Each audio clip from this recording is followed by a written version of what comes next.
यह वास्तव में एक सत्य कथा।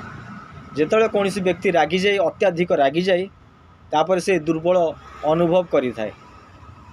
सेतिबे जेते कम रागिले ताहा आम स्वास्थ्य प्रति बहुत भल होता है। जो व्यक्ति अधिक अधिक रागी जाए से व्यक्ति ता जीवन में अधिक दुर्बल हो जाए, कारण जी जिते रागिब तार एनर्जी सेते खर्च हम से से राग गुड़िक तार एनर्जी को टाणी निए शोषी निए। से रागिबा निहाती दरकार नुहे। जे पर्यंत आपण मानक सठिक प्रमाण मिलनी बा सठिक मात्रा आप जानी ना विषय रागिबा दरकार अच्छी बा अत्याधिक रागिबा दरकार ताले आप रागतु। किंतु मिछ मिछरे आपण मैंने रागिकी अन्य मानक सीन क्रिएट करी माने क्रिएट कराती ता द्वारा आपण कौन दुर्बल हो। जो व्यक्ति अधिक रागे से व्यक्ति अधिक दुर्बल हो जाए। मानसिक स्तर में शारीरिक स्तर से दुर्बल हो जाए। मुझे मिछ कहूँ आपण मैंने प्रमाण करी मैंने देखूँ।